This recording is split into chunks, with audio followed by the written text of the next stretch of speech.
देख रहे हैं एमपी न्यूज टीवी और स्वागत आपका एमपी न्यूज के इस खास पेशकश में। मैं हूं निधि आपके साथ और आज का ये एपिसोड बेहद ही खास होने वाला है क्योंकि जब से कोरोना का टेंशन हमारे ऊपर आया है इसने हर एक सेक्टर को हिट किया है और खास तौर से एजुकेशन का जो सेक्टर है वहां पर काफी सारे कंफ्यूजन्स भी बन चुके हैं। फिर बात हम करें टीचर्स की, स्टूडेंट्स की या फिर पेरेंट्स की, लेकिन ये सारे कंफ्यूजन आज के इस एपिसोड में दूर होने वाले हैं क्योंकि एजुकेशन एक्सपर्ट्स जो हमारे साथ हमारे स्टूडियो में मौजूद है। आज हमारे इस खास पेशकश में हमारे साथ हैं देवाशीष अवस्थी जी। अवस्थी जी, स्वागत आपका। जहाँ तक सर के इंट्रोडक्शन की बात है तो मैं आपको बता दूं, विष्णुगुप्त एकेडमी जो कि एक रिनाउंड एकेडमी है, इसके डिप्टी डायरेक्टर हैं अवस्थी जी। साथ ही साथ कई अवार्ड्स भी इनके नाम है, national excellence award, Gaurav award of MP, इस तरह के कई अवार्ड्स भी सर के नाम है। और साथ ही साथ एक फेमस चैनल जो कि आपने ज़रूर सुना होगा, करंट अफेयर्स अपडेटेड। ये जो चैनल है ये हम आपको बता दें कि इंस्टाग्राम फॉलोअर्स की जहाँ तक बात है तो 5 लाख से ज़्यादा फॉलोअर्स, साथ ही साथ यूट्यूब चैनल जो है वहां पर भी 70,000 से ज्यादा सब्सक्राइबर्स सर के हैं। और ये जो चैनल है ये फ्री एजुकेशन प्रोवाइड कर रहा है, खासतौर पर कॉम्पिटिटिव एग्जाम्स को फोकस करते हुए। ठीक है अवस्थी जी? बिल्कुल सर, बिल्कुल। तो जैसे कि हम बात कर रहे थे कि जब से कोरोना का टेंशन सबके दिमाग में घुसा है वहीं से पढ़ाई को लेकर बहुत सारे कंफ्यूजन्स क्रिएट हो गए हैं। सबसे पहले हम बात करेंगे स्टूडेंट्स के कंफ्यूजन को लेकर।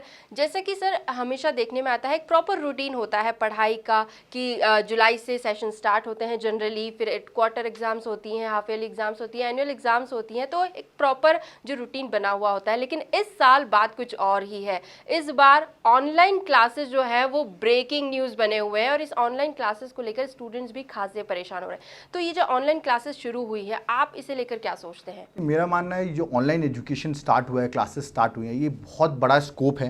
ये एक्चुअली ऑफलाइन जो एजुकेशन है, कुछ लोग कहते हैं कि ऑफलाइन जो है उसकी वजह से दब जाएगा क्योंकि ऑनलाइन बूस्ट करेगा, बट मेरा मानना है ये ऑफलाइन को एक बहुत बड़ा एडवांटेज प्रोवाइड करेगा। अगर हम ऑफलाइन कोचिंग को अगर देखते हैं जो आज की डेट में अवेलेबल है, सबसे पहले अगर वो कोचिंग होती है तो उसमें आपको पता होगा इतना बड़ा इंफ्रास्ट्रक्चर लगाना पड़ता है जिसकी वजह से अपन टीचर्स हायर करते हैं, बड़ी कोचिंग बनाते हैं और हम वो चीज़ मार्केट में दिखाते हैं। ओके, जिसकी वजह से इनिशियल जो कॉस्ट होता है एक स्टूडेंट को फीस जमा करने में वो होता है 2.5 लाख रुपए तक का। तो आप देख सकते हैं अगर एक बच्चे को 2.5 लाख रुपए तक की फीस सबमिट करनी पड़े तो एक बहुत बड़ा अमाउंट होता है, जिसमें वो टीचर्स की जो एजुकेशन पे अगर हम बात करते हैं, स्टूडेंट्स की एजुकेशन की बात करते हैं, तो सबसे बड़ा डाउट ये आता है कि सर इतनी बड़ी फीस है, हम पे कर रहे हैं इतने बड़े इंफ्रास्ट्रक्चर को देख के, तो क्या ये हमारे लिए बेनिफिट होगा कि नहीं होगा। तो देखिए इसमें सबसे बड़ा एडवांटेज ऑनलाइन में क्या है कि आपको इंफ्रास्ट्रक्चर की इतनी बड़ी ज़रूरत नहीं पड़ती है। जब आपको इतना बड़ा इंफ्रास्ट्रक्चर नहीं पड़ा है तो आप देख सकते हैं जो 2.5 लाख की फीस है वो रिड्यूस होकर आ जाती है 20,000 या 15,000 पे, जो एक बहुत बड़ा बूस्ट होता है उन स्टूडेंट्स के लिए जो उतनी बड़ी फीस पे नहीं कर सकते हैं। तो सबसे पहली बात है यहाँ पर आपका कॉस्टिंग कम हो जाता है। दूसरा, अगर मैं बात करता हूँ क्वालिटी एजुकेशन की, तो ऑफलाइन कोचिंग्स में आप ये नहीं देख पाते हैं कि टीचर्स कौन पढ़ा रहे हैं, कैसे पढ़ा रहे हैं, डेमो नहीं मिलते हैं। बट ऑनलाइन कोचिंग में सबसे बड़ा एडवांटेज है, आप कोई भी कोचिंग या कोई भी चैनल ज्वाइन करने से पहले आप देख सकते हैं वहाँ पर कौन टीचर्स पढ़ा रहे हैं, क्या वो चीज़ आपको समझ में आ रही है कि नहीं, उसके बाद आप ज्वाइन करते हैं। तो आपका दूसरा एडवांटेज है कि आप यहाँ पर क्वालिटी एजुकेशन पे ज़्यादा फोकस करते हैं, ना ही इंफ्रास्ट्रक्चर पे। तीसरा, जो डिस्टेंस है, आज की डेट में कोरोना वायरस चल रहा है, आपको पता है जो गवर्नमेंट की गाइडलाइंस हैं जो कि एक बहुत स्ट्रिक्ट गाइडलाइंस हैं, उनको फॉलो करने पर ऑनलाइन एजुकेशन का एक और स्कोप बन जाता है जिसे हम कहते हैं सोशल डिस्टेंसिंग। आप घर बैठे बैठे भी प्रिपरेशन कर सकते हैं। आप ऐसी जगह पे हैं जहां पर कोचिंग नहीं पहुंच सकती, बट ऑनलाइन एजुकेशन हर उस कोने में पहुंच सकता है, चाहे वो गांव हो चाहे वो शहर हो, हर जगह पर वो पहुंच सकता है, जिससे हर बच्चा जो वो एजुकेशन वो टीचर्स उसको नहीं मिल पाते थे, आज उसके घर पे उसके लैपटॉप पे अवेलेबल हैं। तो आई थिंक ऑनलाइन एजुकेशन का एक बहुत बड़ा स्कोप है। अगर आप इसको पॉजिटिवली देखें तो आप इससे बहुत ज़्यादा स्कोर कर सकते हैं। प्लस आपको यहाँ पर अगर हम बात करें फीस की, तो फीस रिडक्शन है, डिस्टेंस रिडक्शन है, और कोरोना वायरस के टाइम पर सबसे बेस्ट अपॉर्चुनिटी है वो है ऑनलाइन एजुकेशन। जी, तो ऑनलाइन एजुकेशन को आप एक बेहतर ऑप्शन मान रहे हैं। ऐसे में कुछ दो चीज़ें हैं जो यहाँ पर कंफ्यूज करने वाली है। एक, जो छोटी क्लासेस के बच्चे हैं, प्ले ग्रुप को तो खैर हम हटा सकते हैं, लेकिन फिर भी 1st to 5th स्टैंडर्ड अगर हम बात करें। सेकंड आता है 11th-12th के बच्चे, जैसे कि अभी हाल ही में एमपी में हुआ है कि जितनी भी एग्जाम्स होने वाली थी वो कैलेंडर 0 कर दिया गया है, सारी एग्जाम्स कैंसिल कर दी गई है, तो बच्चों के लिए कोई मोटिवेशन नहीं रह जाता।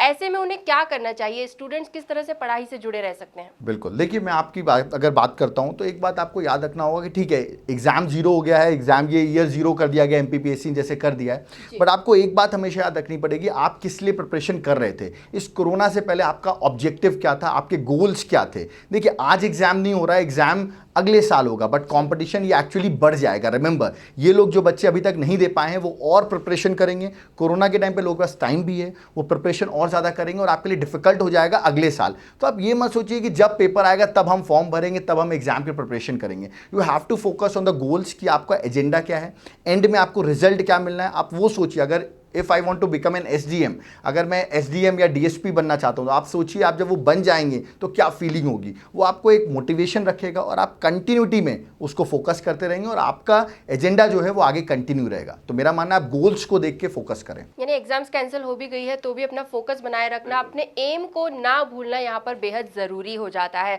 सर जहाँ तक आपके चैनल्स की बात है तो ये एक बहुत बड़ी अपॉर्चुनिटी स्टूडेंट्स के लिए भी है कि एक फ्री एजुकेशन का उनके पास ऑप्शन है। और ये भी हमें सुनने में आया था कि आपका यूट्यूब चैनल हैक हुआ था, तब से हम ये जानना चाहते हैं कि क्या पूरी स्टोरी है, वो आप ही से जानना चाहेंगे। देखिए बहुत इंटरेस्टिंग है, मैं आपको बताऊं कि मेरा एक यूट्यूब चैनल है जिसमें 900+ वीडियोस हैं जो कि कॉम्पिटिटिव एग्जाम जैसे UPSC और state public service commission that is MPPSC की प्रिपरेशन के फ्री वीडियोस अवेलेबल होते हैं वहाँ पर। अब रिसेंटली मैं बताऊं तो उस चैनल को हैक किया गया, जिसमें मैं बताऊं थोड़े से फॉल्ट हमारे भी होते हैं। हम जो चीज़ें मैसेज आते हैं जैसे कि हमें रीसेट करने का मैसेज आता है, हम उसको ध्यान नहीं दे पाते हैं। अगर आप उसको ध्यान नहीं देते हैं या अपनी ईमेल आईडी कहीं पर भूल जाते हैं या अपने पासवर्ड किसी और के साथ शेयर करते हैं, ऐसे केसेस में मैं आपको बताऊं हमारा जो चैनल था करंट अफेयर्स अपडेटेड, जो कि एक बहुत फेमस चैनल है जिसकी वजह से मुझे अवार्ड भी मिला था, नेशनल एक्सीलेंस अवार्ड, उस चैनल को हैक कर लिया गया। और खास मोटिव आप ये सोचिए कि ना कोई रैंसम की डिमांड आई, क्योंकि चैनल को हैक करने के बाद कुछ पैसे की डिमांड की जाती है, बट उनकी साइड से कोई पैसे की डिमांड नहीं थी। उनकी साइड से सिर्फ एक डिमांड थी, वो थी सारे वीडियोस को डिलीट करना। और उसने अगले ही दिन मेरे चैनल के सारे वीडियोस डिलीट कर दिए, जिसमें इतने सारे सब्सक्राइबर्स होने के बाद भी उसने डिलीट किया। उसे ना बैंक अकाउंट डिटेल्स चेंज की क्योंकि चैनल मोनेटाइज था, ना उसने कोई रिस्क ली। He has deleted all the videos, जिसकी वजह से मुझे बहुत मेंटल ट्रॉमा से गुजरना पड़ा। क्योंकि अगर आप 2 साल से एक लेक्चर पे इतनी मेहनत कर रहे हैं, 900+ वीडियोस बना चुके हैं, आप सोच सकते हैं 2 साल में अगर 900 वीडियोस हैं तो कितना टाइम स्पेंड किया होगा। बिल्कुल बहुत टाइम स्पेंड किया गया हमारा। और वीडियोस जब डिलीट हो गए देन मैंने कंप्लेन की। यहाँ पर साइबर पुलिस में जो जितेंद्र सिंह सर है वहाँ मैंने कंप्लेन की, क्राइम ब्रांच में दंदोटिया सर है वहाँ कंप्लेन की, इवन मैंने मंडला साइबर में जो पुलिस में दीपक शुक्ला सर जो IPS है उनको कंप्लेन की, और इवन मैंने यूट्यूब इंडिया को, ट्विटर पे एक ट्रेंड चलवाया। देखिए एक बात बताऊं मैं आपको, Twitter is a most active platform जहां पर आपकी बात सुनी जाती है। वहां पर स्टूडेंट्स से बहुत रिएक्शंस दिए, हमने गवर्नमेंट को टैग किया, हमने यूट्यूब इंडिया को टैग किया, जिसके बाद हमें रिप्लाई आया और हमारा इन्वेस्टिगेशन फास्ट हुआ। और with in 2 days YouTube India ने गूगल सपोर्ट के थ्रू हमारा पासवर्ड हमको रीसेट करने का ऑप्शन दिया। बट मैं बता दूं मुझे 2 दिन में दिया, किसी को साल लग जाते हैं इसके लिए। और आप सोच सकते हैं आपका चैनल चला जाए जिसमें आपने फ्री वीडियोस बनाए तो आपके लिए कितना बड़ा लॉस है। तो मेरा मानना है प्लीज़ आप लोग भी अपने पासवर्ड को प्रोटेक्ट रखें और प्लीज़ ऐसे लोगों के साथ शेयर मत करें जिसमें आपको डिसएडवांटेज हो। और एक और ऑप्शन होता है उसमें 2-वे ऑथेंटिकेशन, उसको हमेशा ऑन रखें। याद है कि अगर वो आप ऑन नहीं कर रखा है जिसने, मैं अभी बताऊंगा, आपका जो भी प्रोफाइल हो आप उसमें 2-वे ऑथेंटिकेशन ऑन रखें जिससे आपका पासवर्ड ईजिली हैक ना हो सके। जी तो मतलब अपना सबसे बड़ा असेट खो देना वाकई कितना दुखदाई हो सकता है ये हम ज़रूर समझ सकते हैं। अगर जनरली हम बात करें, एक चीज़ मेरे दिमाग में ये आ रही है कि आपको क्या लगता है कि आपके कॉम्पिटिटर्स ने इस तरह से किया है? देखिए ये भी एक बहुत बड़ा दिमाग में बात आती है, क्योंकि जब चैनल हैक हुआ, ठीक है, तो चैनल हैक करने पे उसने सिर्फ वीडियोस डिलीट किए। मतलब एक्चुअली बहुत सा ऑलरेडी हमारे पास बहुत सी डिमांड आ चुकी है कि आप फ्री में वीडियोस ना डालें, क्योंकि जब फ्री में डालते हैं तो जो चैनल पेड हैं, जो बहुत ज़्यादा अमाउंट ले रहे हैं, 50,000 40,000 तक अमाउंट ले रहे हैं, तो उनके लिए एक बहुत बड़ा डिसएडवांटेज हो जाता है कि आप अच्छे वीडियोस अगर बना के डाल रहे हैं, या तो आप हमारे साथ आ जाइए या तो आप फ्री में मत डालिए। पहला तो होता है एक ऑप्शन देना, जो मुझे ऑलरेडी बहुत बार आ चुके थे, बट जब मैंने उनको रिजेक्ट कर दिया, मैंने कहा नहीं मेरा ये एजेंडा नहीं है, देन देखते हुए कहते हैं हैकिंग हो गई। तो ये भी एक, मैं नाम तो नहीं लूँगा बट स्टिल ये एक अंदर से एक कॉन्सेप्ट हमारे भी आता है कि वीडियोस क्यों डिलीट किए गए, क्योंकि वीडियोस वो तो पढ़ाई के वीडियोस थे, बच्चों के लिए वीडियोस थे, तो मुझे ऐसा लगता है कि may be it could be the issue. Okay तो जैसे आपने बात की कि आप कुछ इंस्टीट्यूट होते हैं जो फ्री में एजुकेशन देते हैं, जैसे कि आपका चैनल है, और कुछ इंस्टीट्यूट ऐसे जो बड़ी रकम भी लेते हैं, फीस ली जाती है जो कि ज़्यादातर स्टूडेंट्स पे नहीं करते और इसीलिए वो फ्री चैनल्स की तरफ मुड़ जाते हैं। तो ऐसे में इसका क्या सॉल्यूशन हो सकता है? इसका सॉल्यूशन हो सकता है, देखिए आपको यहाँ पर फ्री चैनल पे फोकस नहीं करना है, आपको फोकस करना है क्वालिटी एजुकेशन पे। अगर आपको देखिए ऑनलाइन एजुकेशन की ज़्यादा फीस नहीं है, मैं आपको ये बात बताऊंगा। अगर आपको लगता है कि आपको वहाँ टीचर्स अच्छे लग रहे हैं, आपको चीज़ें समझ में आ रही, क्योंकि डेमो मिलते हैं यहाँ पर, सबसे खास बात है आप 7-8 डेज तक डेमो ले सकते हैं, उसके बाद आप डिसाइड कर सकते हैं। तो अगर आपको कोई मिनिमम अमाउंट पे भी करना पड़ रहा है, बट अगर आपको चीज़ें समझ में आ रही है तो आप पेड चैनल में जाएं। और अगर आपको चीज़ें नहीं समझ में आ रही हैं, कुछ कॉन्सेप्ट आप फ्री चैनल से देख सकते हैं, कोई पर्टिकुलर टॉपिक्स, पर्टिकुलर सब्जेक्ट, तो आप फ्री चैनल पे जाएं। तो ये डिपेंड करता है, आपको इस पर बैलेंस बना के रखना पड़ेगा कि आपको किस जगह समझ में आ रही, जहां समझ में आए वहां जाओ। ऐसा नहीं कि 10,000 के चक्कर में आप अपना टाइम वेस्ट करो फ्री चैनल में जहां आपको कुछ भी हेल्प नहीं मिल रही है। आप वहां जाएं जहां आपको एक बेनिफिट मिले। मतलब ऑप्शंस कई हैं चैनल्स के, लेकिन क्वालिटी पे ध्यान देना काफी जरूरी है। अभी एक लड़ाई जो है, हम ये कहें गवर्नमेंट और पेरेंट्स के बीच में चल रही है फीस को लेकर, जिसमें ये कह रहे हैं कि इतनी फीस देनी होगी, लेकिन गवर्नमेंट भी कह रही है कि जब स्कूल्स नहीं खुल रहे हैं तो इतनी फीस की क्या जरूरत है। ये जो एक कंफ्यूजन चल रहा है, आपकी एकेडमी की अगर हम बात करें तो आपका क्या पर्सपेक्टिव है? हमारा तो ये पर्सपेक्टिव है कि हमने एक्चुअली जिस टाइम तक कोरोना वायरस चलेगा, फ्यूचर में भी, अभी जैसे आपको पता अभी भी लॉकडाउन टाइप की कंडीशंस चल रही हैं, तब तक हम कोई फीस स्टूडेंट से नहीं लेंगे। और मेरा मानना है गवर्नमेंट को भी ऐसा ही करना चाहिए कि they don't have to take the fees, क्योंकि उस टाइम पर आप देख सकते हैं एक मेंटल सिचुएशन से आदमी परेशान है, यहाँ पर सेफ्टी का भी एक बहुत बड़ा इशू हो जाता है। तो इस टाइम पर फीस नहीं लेना is the best solution. Okay, हाँ, आप एजुकेशन प्रोवाइड करें वो ज़्यादा बेटर है, आप फीस पे फोकस ना करें अभी, एटलीस्ट जब तक कोरोना चल रहा है। और मैं तो बोलता हूँ कोरोना खत्म होने के बाद भी एटलीस्ट 1-2 मंथ का आपको एक गैप देना पड़ेगा जिसमें स्टूडेंट फीस सबमिट कर सके। जी, और यहाँ पर अब पेरेंट्स का भी एक व्यू है। पेरेंट्स काफ़ी परेशान है ऑनलाइन क्लासेस को लेकर, जैसे कनेक्टिविटी की प्रॉब्लम आती है, नेट चल रहा है नहीं चल रहा है, ma'am you are not audible, इस टाइप की कई सारी चीज़ें हो रही, तो पेरेंट्स काफ़ी परेशान हो रहे हैं। उन पेरेंट्स को क्या समझाइश देंगे आप? मेरा ऐसा मानना है, देखिए ये जो चीज़ें हैं ये तो रहेंगी। इलेक्ट्रिसिटी भी एक बहुत बड़ा इशू है, गाँव में लाइट ही नहीं है तो नेटवर्क तो बहुत बड़ी की बात है।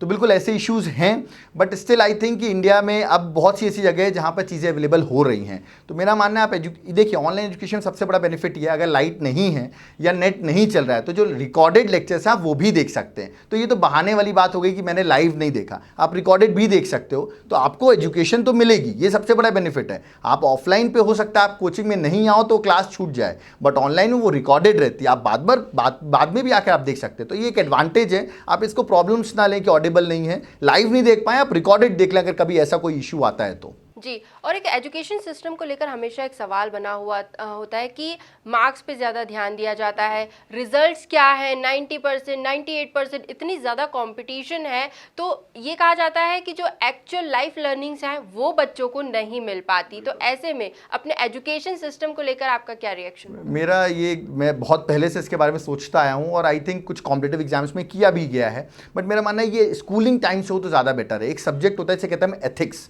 ठीक है, ये सब्जेक्ट एक ऐसा है जो मोरल एजुकेशन जिसे हम कहते हैं, जिसको हम बिल्कुल इनएक्टिव देखते हैं अपने बचपन की स्कूलिंग में, मोरल एजुकेशन को हम देखते हैं। आई थिंक इसको हम एक कंपलसरी सब्जेक्ट्स बनाना चाहिए। जैसे अगर आप एजुकेट हो रहे हो ठीक है, बट एथिकल एजुकेट हो वो ज़्यादा बेटर है, क्योंकि अगर आपकी एजुकेशन गलत जगह लगेगी तो आप गलत डायरेक्शन में भी जा सकते हैं। आप अगर सीख गए कुछ तो आप ऐसे हैकिंग करके कुछ गलत एक्टिविटीज़ की ओर भी प्रमोट कर सकते हैं। तो बेटर है एथिक्स या मोरल एजुकेशन जिसको हम कह सकते हैं, वो एक परमानेंट सब्जेक्ट की तरह थोड़ा गवर्नमेंट भी उसको स्ट्रिक्टनेस से देखें। अगर हम इसको आगे तक प्रमोट करें, क्योंकि कॉम्पिटिटिव एग्जाम्स में तो इसका प्रमोशन हो रहा है, बट स्कूलिंग लेवल पे नहीं हो रहा है, जिसकी वजह से बच्चे गलत एक्टिविटीज़ की ओर मूव कर रहे हैं। तो I think moral education ethics को एक कंपलसरी सब्जेक्ट डेवलप करना चाहिए। जी सर, और हाल ही में अभी काफ़ी सारे रिजल्ट्स डिक्लेयर हुए हैं सीबीएसई एमपी बोर्ड, और उसके बाद हमने देखा है कि कई बच्चे जो है वो सुसाइड अटेम्प्ट तक कर रहे हैं। ऐसे में बच्चों का जो मेंटल लेवल है, मेंटल एक स्ट्रेस होता है बच्चों पर रिजल्ट्स को लेकर, ऐसे में बच्चों को मॉरली हम किस तरह से सपोर्ट कर सकते हैं? खासतौर पर पेरेंट्स का क्या एक यहाँ पर व्यू होना चाहिए, वो किस तरह से बच्चों को रिलैक्स्ड करके रखे कि अगर रिजल्ट खराब भी आया है तो उस एक्सटेंट तक जाने की ज़रूरत नहीं है? आई थिंक इसमें सबसे इंपॉर्टेंट रोल जो होता है वो होता है पेरेंट्स का, क्योंकि देखिए बच्चा अभी भी पेरेंट्स के पास है, इस टाइम पर भी पेरेंट्स के पास है, और पेरेंट्स ही एक उसका मोटिवेशन फैक्टर है, वही उसको डीमोटिवेट कर सकते हैं। दूसरा रोल होता है टीचर्स का, ओके, फिर सोसाइटी का भी रोल है, बट मेरा मानना है पेरेंट्स और टीचर्स ये एक दो इंपॉर्टेंट पिलर्स हैं। अगर ये बच्चे को मोटिवेट करके रखेंगे, बोलेंगे marks is not the objective. बहुत से ऐसे IAS ऑफिसर मैं बताऊं जिनका परसेंटेज 55% है, जिसमें 12th में 55% है, और they have been right now selected as an IAS officer. तो marks is not the criteria, okay. आपके एम हाई होने चाहिए, आप कोई भी फील्ड में जाएं, आप जरूरी नहीं कि आप IAS की फील्ड में जाएं, आप स्पोर्ट्स में जाएं, आप सिंगिंग में जाएं, आप किसी में भी जाएं, तो वो जो टैलेंट है वो पेरेंट्स को पहचानना पड़ेगा, मेरे बच्चे के अंदर कौन सा टैलेंट है, और जो टैलेंट आपका होगा, ध्यान रखिएगा, उस पर अगर आप एनरिच करेंगे उस टैलेंट पे, तो हो सकता है उस बच्चे का आउटकम रहेगा। Don't focus so much on marks, marks is not the outcome. जी सर, क्योंकि अब टाइम कम बचा है तो एंड में हम एक सोशल मैसेज, कोरोना टाइम हो या ना हो, ओवरऑल स्टूडेंट्स के लिए, पेरेंट्स के लिए आप क्या मैसेज देना चाहेंगे? मैं मैसेज ये देना चाहूँगा कि अब एक नई लाइफ आ गई है जिसको हम कह रहे हैं पोस्ट कोरोना लाइफ, या तो अभी कोरोना लाइफ चल रही है। इस टाइम पर आप सेफ रहें और एजुकेशन को भूलें ना, क्योंकि आप जब ये कोरोना हटेगा उस टाइम पर आपको वापस उन कॉम्पिटिटिव फेस में जाना पड़ेगा। तो प्रिपरेशन इस कोरोना टाइम को क्यों ना हम यूज़ करें बेटर, इसमें हम एजुकेशन में ऑनलाइन एजुकेशन का इस्तेमाल करें अगर हम ऑफलाइन नहीं कर पा रहे हैं, और उस तरह डेवलप हो कि जब भी एग्जाम्स की डेट आए और हम फुल्ली रेडी हों, चाहे आप प्री, मेंस, इंटरव्यू किसी की प्रिपरेशन कर रहे हो, आप उस लेवल तक प्रिपेयर करके रखें कि आपका फर्स्ट टाइम में सिलेक्शन हो और आप घबराएं ना। और जो भी एग्जाम्स आ रहे हैं उन स्टूडेंट्स को मैं बेस्ट ऑफ लक कहना चाहूँगा। आप जो भी एग्जाम्स अपने देने वाले हैं फ्यूचर में, और पेरेंट्स भी उनको, अपने बच्चों को हमेशा मोटिवेट रखें एग्जाम्स के पर्सपेक्टिव से। That's so nice of you, thank you so much sir. काफ़ी सारी इंपॉर्टेंट इन्फॉर्मेशन आपने हमारे साथ, हमारे व्यूअर्स के साथ शेयर की है। तो ये थे देवाशीष अवस्थी जी, जिन्होंने इतनी सारी इंपॉर्टेंट इन्फॉर्मेशन हमसे साझा की है, और साथ ही साथ सर का चैनल करंट अफेयर्स अपडेटेड ये सब्सक्राइब करना ना भूलें, क्योंकि यहाँ जो फ्री एजुकेशन मिल रही है, साथ ही साथ सर के मोटिवेशनल लेक्चर्स भी आपके लिए अवेलेबल हैं, जो आपको एक बहुत ही अच्छी तरीके से गाइड कर सकते हैं। अगर आप कुछ इंपॉर्टेंट डिसीजंस लेना चाहते हैं तो एक बार सर का चैनल जरूर देखिएगा, वो आपके लिए बहुत हेल्पफुल होगा। सर एक बार फिर धन्यवाद आपका हमारे स्टूडियो में आने के लिए। MP न्यूज़ की इस खास पेशकश में इतना ही। अन्य खबरों को जानने के लिए आप बने रहिए हमारे साथ, देखते रहिए MP न्यूज़। धन्यवाद। MP की नब्ज, MP का हाल, मध्य प्रदेश की हर खबर MP न्यूज़ TV के साथ। लगातार खबरों के लिए सब्सक्राइब करें हमारा YouTube channel MP news TV। Latest updates के लिए बेल आइकन दबाना जरा भी ना भूलें।